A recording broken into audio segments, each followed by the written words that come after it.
नमस्कार friends, welcome to SCKG studies and SCKG 2.22 YouTube channel classes. And in this session we are going to discuss the most important topic of Indian polity, most important topic of constitution, most important topic of parliamentary rules, and that is constitutional bodies. जी हाँ, constitutional bodies से कुछ न कुछ तो प्रश्न आते ही हैं। Constitutional body कौन कौन होते हैं, उनके टर्म ऑफ ऑफिस क्या होते हैं, उनके क्वालिफिकेशन क्या होते हैं, उनको कौन अपॉइंट करते हैं, उनसे रिलेटेड कोई ना कोई प्रश्न एग्जामिनेशन में पेपर में देखा गया है। सो आइए इसके बारे में देखते हैं, कॉन्स्टिट्यूशनल बॉडीज के बारे में। Which of the following is are true regarding advocate general of state. So attorney general अलग होते हैं, एडवोकेट जनरल अलग होते हैं। अटॉर्नी जनरल सेंट्रल के होते हैं, एडवोकेट जनरल स्टेट के होते हैं। So article 165 provides for advocate general of state, he can be A member of committees of the state legislature. और इसका जो सही है वो दोनों है। इसके डिस्कशन को देखते हैं। Article 165 provide for the office of the Advocate General of the state. He is highest law officer in the state and analogous to the Attorney General of India. जैसे Attorney General of India central में होते हैं, वैसे ही advocate general of state state में होते हैं। दोनों ए से शुरू होता है। एडवोकेट अगर है तो स्टेट के हो गए, अटॉर्नी अगर है सेंट्रल के हो गए। कंफ्यूजन नहीं करना है। एडवोकेट अगर है तो स्टेट के हो गए, अटॉर्नी अगर है तो सेंट्रल के हो गए। कंफ्यूजन है क्या? डिक्शनरी में एडवोकेट पहले आएगा कि अटॉर्नी पहले आएगा? डिक्शनरी में पहले एडवोकेट आएगा। तो जो पहले डिक्शनरी में आ रहा है वो स्टेट का हो गया, और जो बाद के डिक्शनरी में जो आ रहा है वो सेंट्रल के हो गए। Appointment and term, he is appointed by the governor. State के हैं तो गवर्नर उनको अपॉइंट करते हैं। He must be a person who is qualified to be appointed as जज of the high court. So उनके पास हाई कोर्ट के जज अपॉइंट होने का क्वालिफिकेशन होना चाहिए। मोटा मोटी चीज है, जो हाई कोर्ट के जज बनने का क्वालिफिकेशन चाहिए वही क्वालिफिकेशन एडवोकेट जनरल बनने के लिए चाहिए। जब भी हम बात करते हैं कि गवर्नर अपॉइंट करते हैं तो गवर्नर अपने मन से कुछ नहीं करते हैं। जो council of ministers headed by chief minister हैं, वो जो कहते हैं गवर्नर उन्हीं को अपॉइंट कर देते हैं। राइट।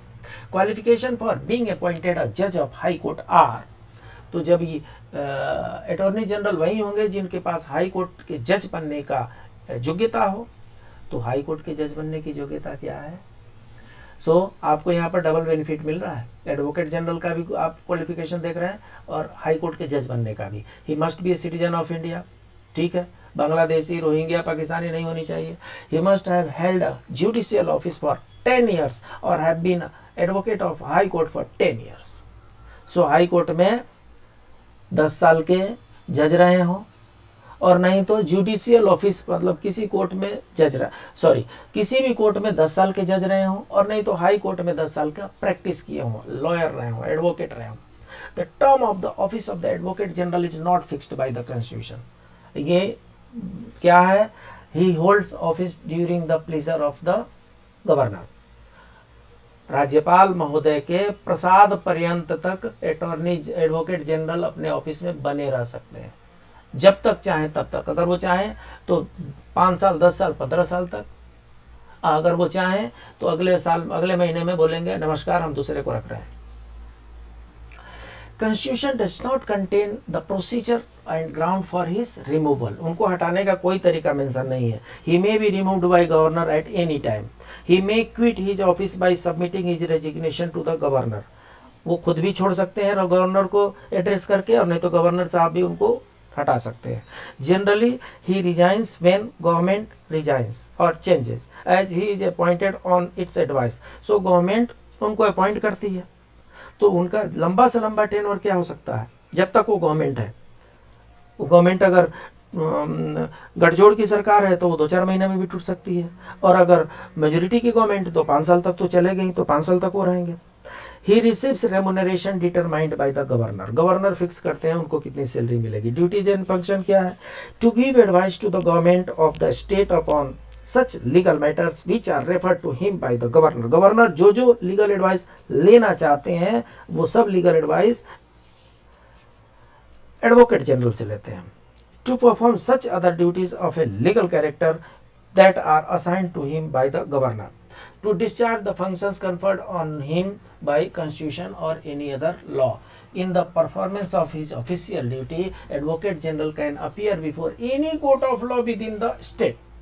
So state government से related कोई भी court case होगा वहां पर एडवोकेट जनरल अपीयर हो सकते हैं कोर्ट में आर्गुमेंट के लिए। He also has the right to speak and to take part in the proceeding of both the houses of the state legislature or any committee of the state legislature of which he may be named a member but without a right to vote. So जो advocate general हैं इनके पास जो राज्य विधानसभाएं हैं, राज्य विधान परिषद है, इन दोनों में ये पार्टिसिपेट कर सकते हैं। और पार्टिसिपेट करने का मतलब बोलना भी तो होता है, तो इन दोनों में बोल भी सकते हैं, बस वोटिंग नहीं कर सकते हैं क्योंकि ये मेंबर नहीं है उस हाउस के, और वोटिंग तो सिर्फ मेंबर ही कर सकता है। सो बिना किसी हाउस के मेंबर हुए भी ये उस प्रोसीडिंग में, उस असेंबली के प्रोसीडिंग में ये पार्टिसिपेट कर सकते हैं। He enjoys all the privilege immunities that are available to a member of state legislature. लीजिए, सो स्टेट लेजिस्लेचर के पास जितनी इम्यूनिटी है, जितनी प्रिविलेजेज हैं, वे सब इस एडवोकेट जनरल के पास भी अवेलेबल हैं। Next question, who among the following is the first attorney general of India?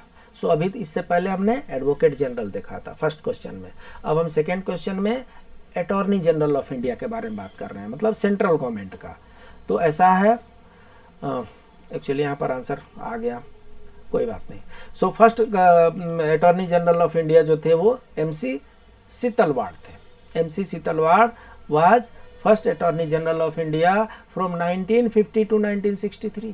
मैंने आपको पहले भी बताया था ये तब तक रह सकते हैं जब तक वहाँ की सरकार चाहती है। 1950 से लेकर के 1963 तक जवाहरलाल नेहरू भारत के प्रधानमंत्री थे। तो नेहरू जी जो थे वो सीतलवाड़ जी को बहुत पसंद करते थे, और इसलिए मुझे लगता है वर्ल्ड के हिस्ट्री में कोई ऐसा अटॉर्नी जनरल नहीं होगा जो 13 ईयर तक अटॉर्नी जनरल के पद पर रहा हो। MC सीतलवाड़ जी एक ऐसे अटॉर्नी जनरल हैं जो 1950 से लेकर के 1963 तक सेंट्रल गवर्नमेंट के, गवर्नमेंट ऑफ इंडिया के अटॉर्नी जनरल रहे हैं। Next question, which of the following is are true regarding duties and rights of attorney general? अभी हमें अटॉर्नी जनरल की बात करना है।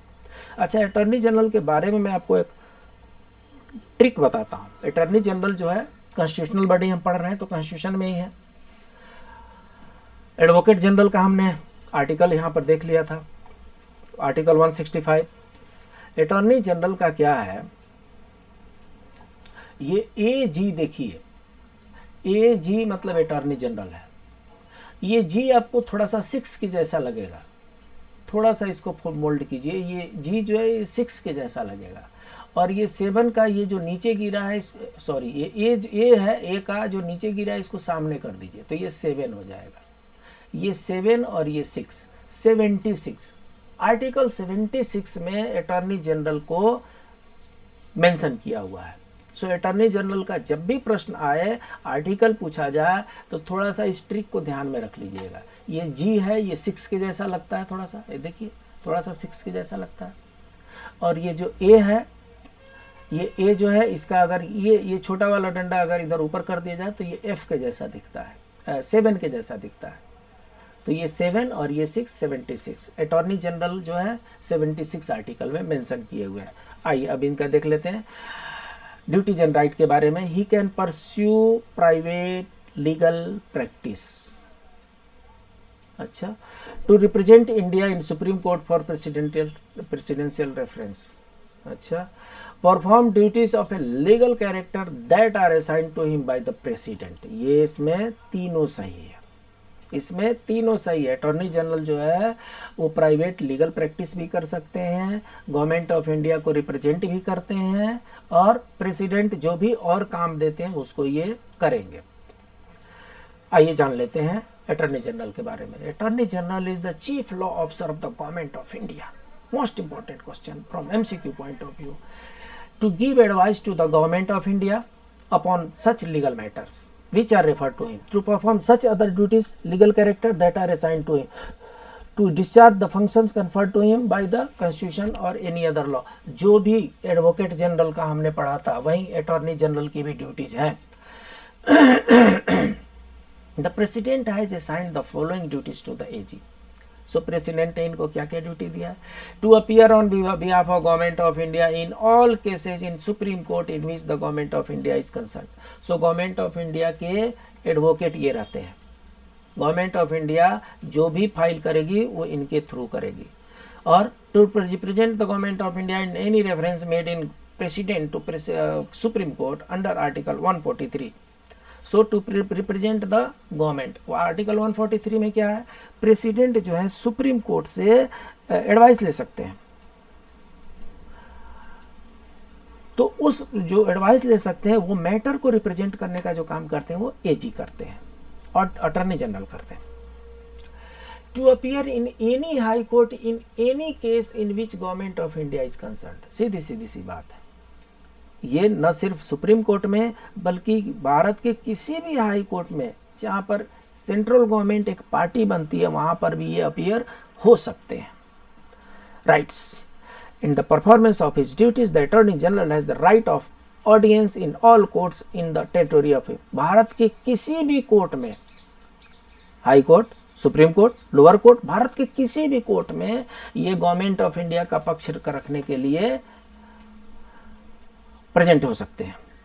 He has the right to speak and to take part in proceeding of the both houses of parliament or joint sitting and any committees of the parliament of which he may be named a member, but he does not have the right to vote.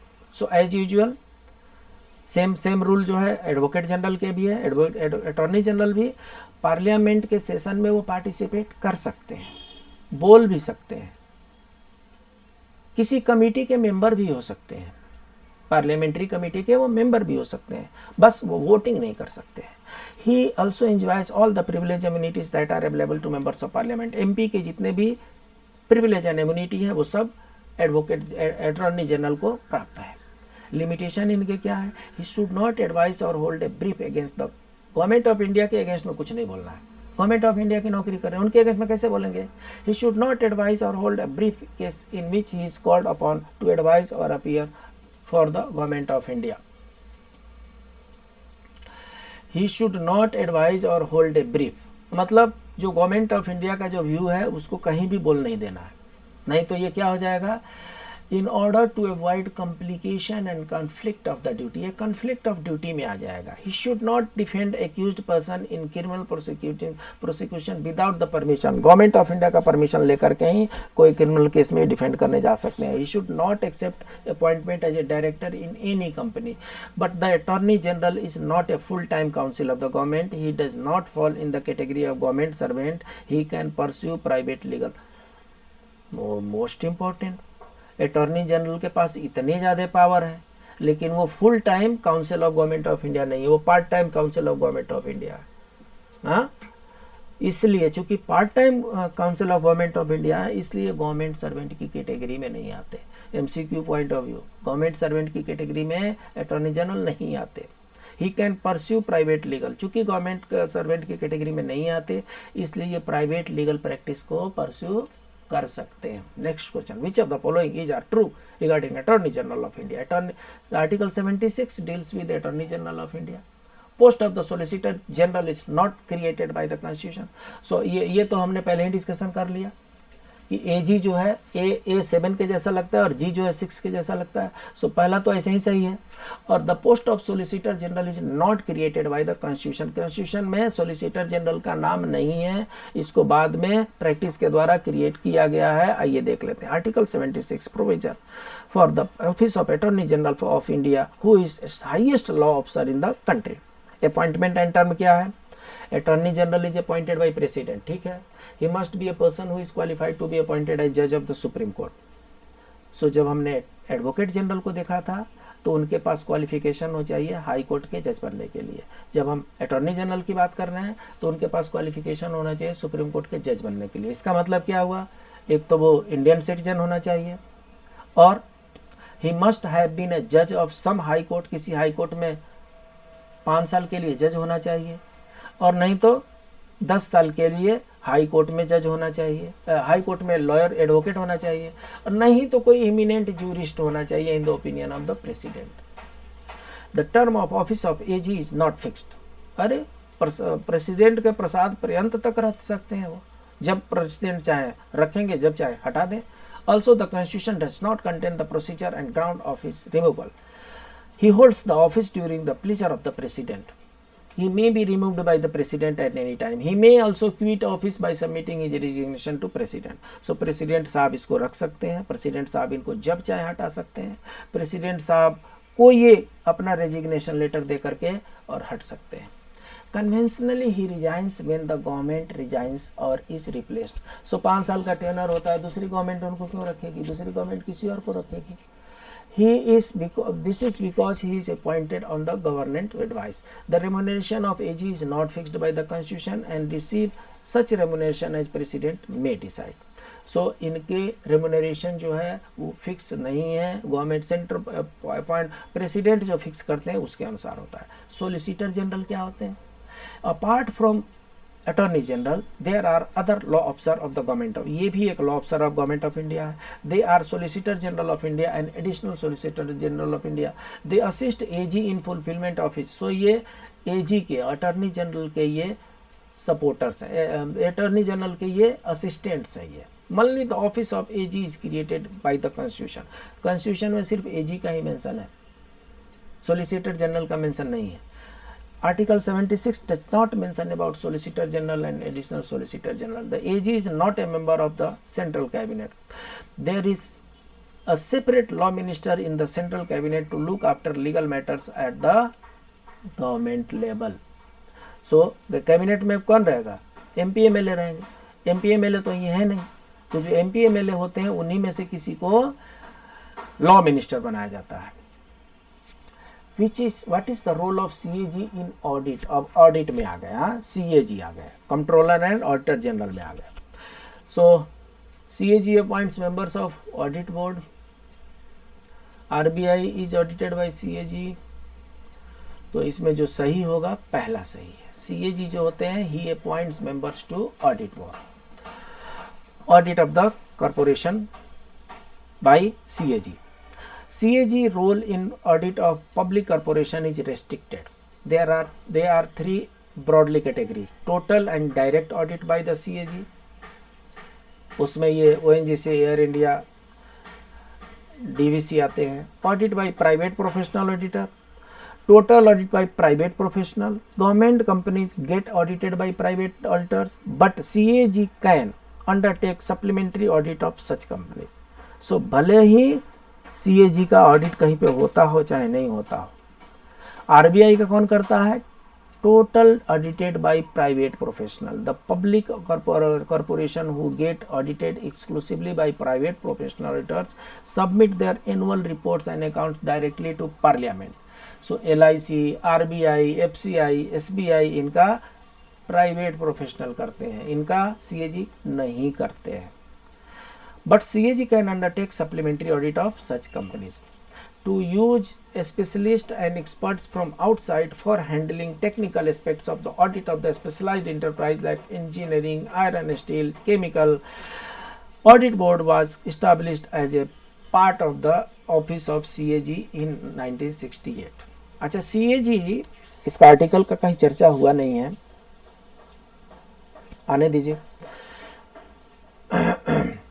Administrative Reforms Commission of India recommends establishment of this board which consists of chairman and 2 members appointed by the CAG। इसीलिए question में था कि उनके जो member हैं वो appoint किए जाते हैं कि नहीं, तो ये CAG के द्वारा ही अपॉइंट किए जाते हैं। इसका आर्टिकल जो है वो 148 होना चाहिए, आगे देखते हैं शायद आ जाए। Which of the following is true CAG can not conduct propriety audit, okay, CAG is responsible only to the parliament, so only 2 सही है। आइए देख लेते हैं। CAG makes rule that executives are responsible to the parliament in the area of financial administration. CAG undertake audit of expenditure on behalf of parliament and hence it is agent of parliament. CAG is responsible only to the parliament. Most important question, CAG is responsible to only, CAG जो है सिर्फ और सिर्फ संसद के प्रति जिम्मेदार है। Along with legal and regulatory audit, CAG can also conduct propriety audit। ये क्वेश्चन में था ना। सो लीगल ऑडिट भी करेंगे, रेगुलेटरी ऑडिट भी करेंगे एंड प्रोप्राइटी ऑडिट भी करते हैं CAG। Legal, regulatory and propriety. Propriety audit is seeing that government expenditure follows wisdom, faithfulness and economy. If not, CAG can comment on the wastage and extravagance of such expenditure. While a legal and regulatory audit is mandatory, the propriety audit is discretionary. So CAG जो है legal और regulatory audit जो है ये तो mandatory है, तो करना ही है। प्रोप्राइटी ऑडिट करना है कि नहीं करना है ये उनके डिस्क्रिप्शन पे, उनको लग गया डाउट तो करेंगे वो। CAG can not ask for details of secret service expenditure. Secret service के एक्सपेंडिचर पर ये कुछ नहीं पूछ सकते। He has to just accept a certificate from administrative authority which says that the said expenditure has been incurred. The Constitution of India sees CAG to be controller as well as Auditor General, but the CAG has no control over the issue of money from consolidated fund. अच्छा, and many departments are authorized to draw money by issuing checks without a specific authority from the CAG, who is concerned only at the audit stage. So CAG का काम ही है audit करना, सो audit stage में इनका role आता है। Thus he is just audit general and not a controller. So अगर practically देखा जाए तो कंट्रोलर का काम ये होता है कि उससे चेक होकर के वो वेरीफाई करे, स्क्रूटनी करे, तब जाकर के चेक इश्यू किया जाए, तब मनी अलॉट किया जाता। बात ऐसा होता नहीं है, इसीलिए कहा जा रहा है कि वो ऑडिटर जनरल तो नजर आ रहे हैं, कंट्रोलर की ड्यूटी उनको नजर नहीं आ रही है। But CAG of Britain has both powers of being controller and audit general. जो ब्रिटेन में CAG है उनके पास कंट्रोलर का भी पावर है, ऑडिट जनरल का भी पावर है, यहां पर सिर्फ ऑडिट का ही है। What are the duties and powers of CAG? Parliament can define duties. The net proceeds of any tax duty is decided and certified by CAG. But this certification is not final. CAG audits the accounts of any other authority. So इसमें 1 to 4 सही है। हाँ, आइए explanation देख लेते हैं। Duties of the CAG। Duties इनका 149 में है, प्रोविजन जो है 148 आर्टिकल में है और ड्यूटीज 149 में। Parliament is authorise to define duties and responsibility functions of CAG। CAG duties function क्या है? CAG audits the accounts related to the all expenditure from consolidated fund of India, consolidated fund of state, consolidated fund of union territory, contingency fund of India, public account India, contingency fund of state, public account of state, trading, manufacturing, profit and loss of any department of central government and state government. ये इनका area है। सो इसका मतलब कि state का भी consolidated fund हो, contingency fund हो, पब्लिक अकाउंट फंड हो, इनकी ऑडिट CAG ही करती है। He audits the receipt and expenditure of central and state, all bodies, authorities, government companies, other companies and bodies when required. When requested the president or governor, CAG audits the accounts of any other authority like local body. Article 150, the account of union and the state shall be kept in such a form as President on advice of the Controller Auditor General of India may prescribe. Article 151, the report of the Controller General relating to the accounts of the union shall be submitted to the President, जिसको parliament में रखा जाएगा। The report of the Controller General of India relating to accounts of state shall be submitted to Governor. तो central वाला जो होगा वो president के पास, स्टेट वाला जो होगा गवर्नर के पास।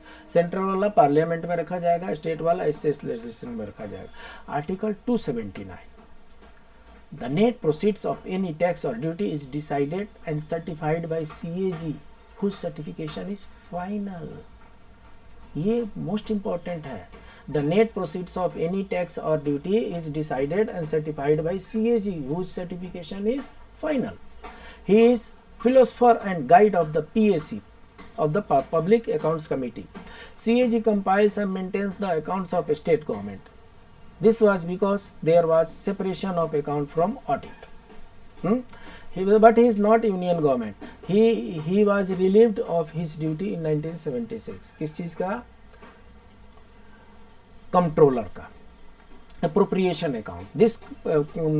This compares the expenditure sanctioned by Parliament through the Appropriation Act.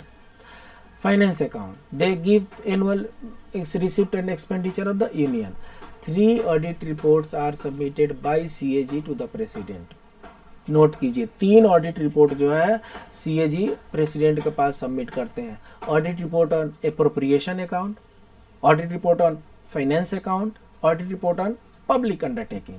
So appropriation account, finance account, public undertaking, ये 3 का जो रिपोर्ट है ये प्रेसिडेंट के पास सबमिट करते हैं। When president lays this reports before the house of the parliament, the PAC examines them and reports its findings to the parliament.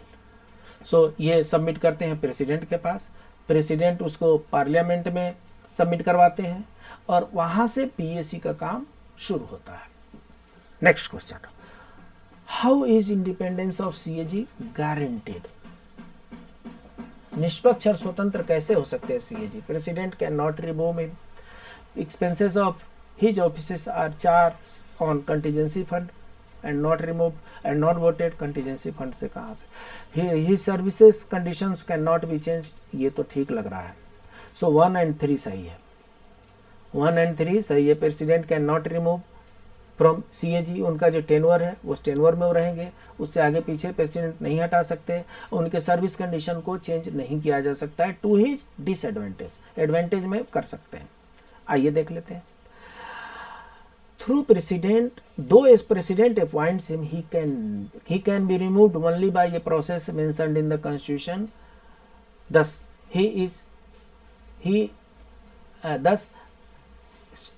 security of his tenure is guaranteed. The salary and condition of Controller General is determined by Parliament by law and cannot be varied to his disadvantage after his appointment. ठीक है, salary जो होती है parliament के द्वारा तय होती है और उसको कम नहीं किया जा सकता है। प्रेसिडेंट महोदय उनको अपॉइंट जरूर करते हैं, उनको हटाने का पावर उनके पास नहीं है और जो रूल लेट डाउन है कॉन्स्टिट्यूशन में उसी के अनुसार होगा। CAG shall not be eligible for further office under Government of India or Government of any state after he has ceased to be hold the office. So office इनकी duty खत्म होने के बाद ये कहीं भी रीएम्प्लॉयड नहीं हो सकते हैं, इसलिए इनकी न्यूट्रलिटी मानी जा सकती है। The condition of the service of person serving in audit and administrative power of the controller shall be prescribed by rules made by the president in consultation with, ठीक है। Administrative expenses of the office of the CAG are charged upon the, so ये consolidated fund पे होता है, उसमें question में जो था वो कंटीजेंसी फंड में था। No minister can represent the CAG in parliament, minister इनको रिप्रेजेंट नहीं कर सकते। No minister can be called upon to take any responsibility for any action done by him. Next question, which of the following is true regarding CAG? CAG can be removed by like a high court judge and on the same ground. CAG hold office for 5 years और ये सिर्फ पहला सही है। आइए देख लेते हैं। आर्टिकल 148 में CAG मेंशन है, there shall be a controller general who shall be appointed by the president and by warrant under his hand and seal and shall only be removed from office in the like manner and on the like ground as जज of supreme court. जज of supreme court को जिस तरीके से हटाया जाता है parliamentary procedure से, उसी प्रोसीजर से सीएजी को हटाया जा सकता है, नहीं तो नहीं हटा सकते। CAG holds the audit Indian audit and accounts department, ठीक है। Department was created in 1753 during British rule, ठीक है। Doctor Ambedkar said that CAG shall be the most important office under the constitution of India because CAG is considered guardian of the public purse. He controls financial system at the central and state. He is one of the pillars of democratic system of India. The other pillars are Supreme Court, Election Commission and UPSC. So Ambedkar साहब का ये कहना था कि CAG जो होते हैं ये पब्लिक पर्स के गार्डियन होते हैं, ये स्टेट और सेंट्रल के फाइनेंशियल सिस्टम को कंट्रोल करते हैं, डेमोक्रेटिक सिस्टम की एक पिलर हैं। ऐसे पिलर हैं जैसे कि सुप्रीम कोर्ट होता है, इलेक्शन कमीशन होता है, यूपीएससी होता है। अपॉइंटमेंट इनका क्या है? CAG is appointed by president, he shall only be removed from office in the like manner on the ground as the judge of the Supreme Court. CAG holds office for a period of 6 years. Note कीजिए 6 years or up to the age of 65 whichever is earlier. Question में 5 year था, सो 6 years और नहीं तो 55 whichever is earlier. CAG can resign any time from his office by addressing the resignation letter to the president. Thus, like a judge of Supreme Court, the grounds for removal are proved misbehavior or incapacity. Next question. Which of the following true? The original constitution made the provision for special offer for linguistic minority which are amended later. The commission for so अभी हम linguistic के बारे में चर्चा कर रहे हैं. So linguistic minority has his headquarters at Allahabad.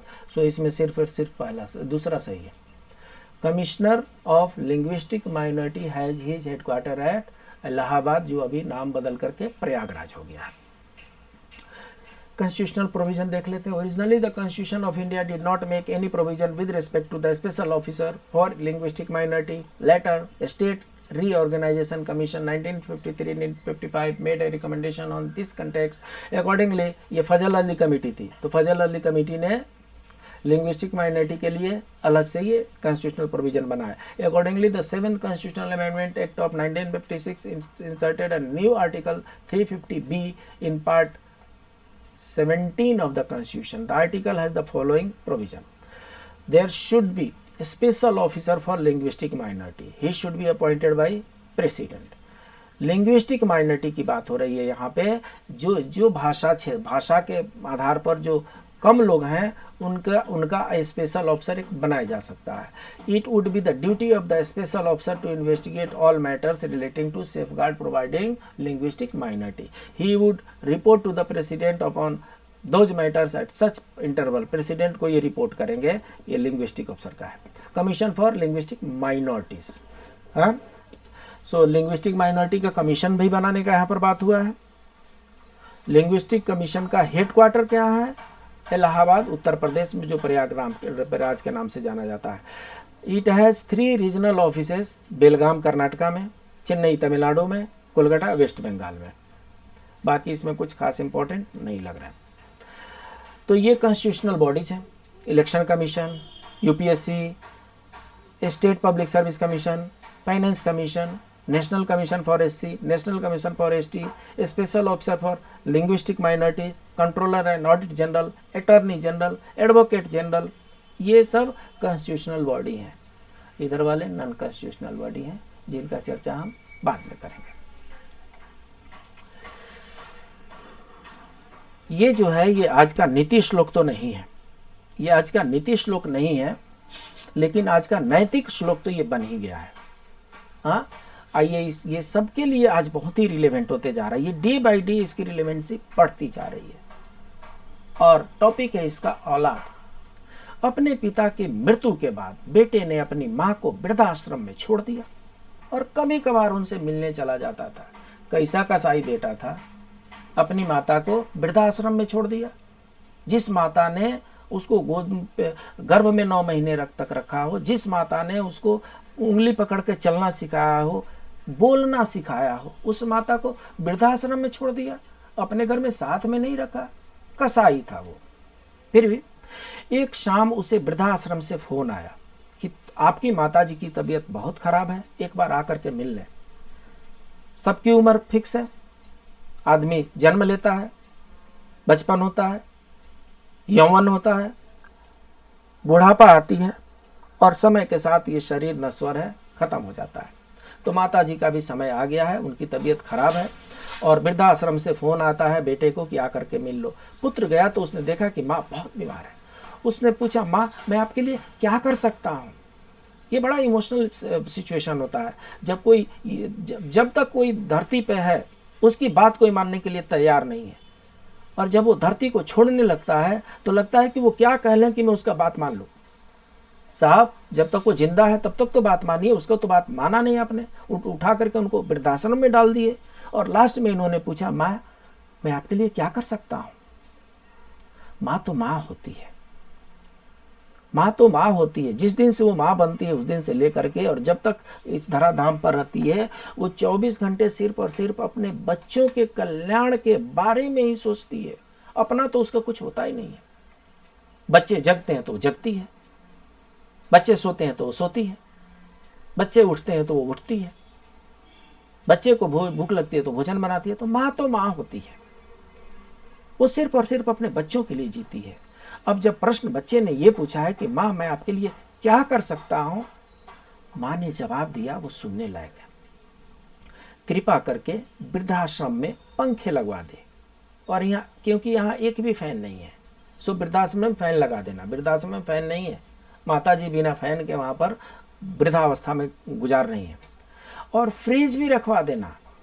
हंसने वाली बात हो जाएगी कि माता जी अब मरने वाली हैं, और फ्रिज भी रखवा देना ताकि खाना खराब ना हो। कई बार मुझे बिना खाए ही सोना पड़ा था। क्यों? क्योंकि दिन का खाना खराब हो जाता है, सड़ जाता है, फेंक देते हैं, इसलिए बिना खाए ही सो गई थी। पुत्र ने आश्चर्यचकित होकर के पूछा, माँ आपको यहाँ इतना समय हो गया, आपने कभी शिकायत नहीं की, आज बीमार हैं तो आप मुझे यह सब बता रही हैं, ऐसा क्यों?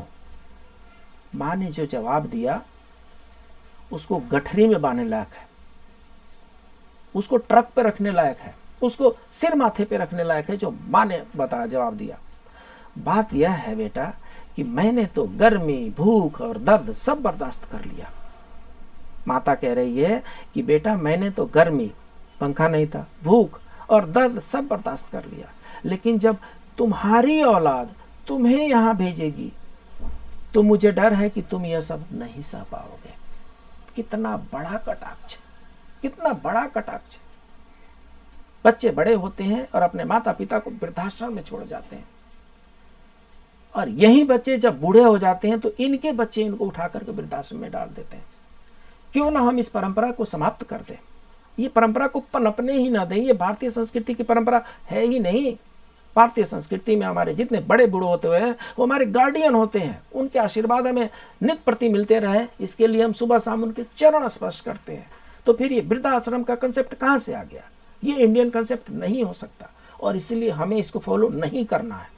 हमें अपने माता पिता को निरंतर सम्मान के साथ उनको अपने घर पे, अपने साथ, अपने घर पे क्या, उनके घर पे रहना है, उन्हीं के साथ रहना है।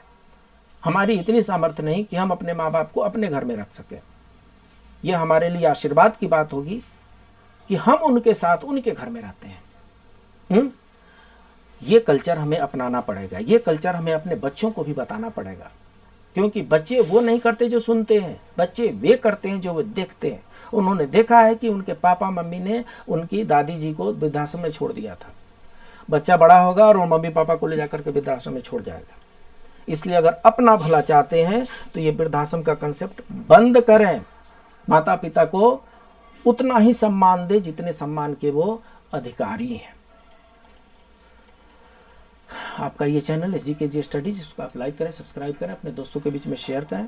आपका दूसरा चैनल SGKG 2.22, इसको लाइक करें, सब्सक्राइब करें, अपने दोस्तों के बीच में शेयर करें। मिलते हैं अगले क्लास में, तब तक के लिए प्लीज़ कीप ऑन रिवाइजिंग। मैं और भी कुछ क्लासेस लाने का प्रयास करूंगा। तब तक के लिए नमस्कार।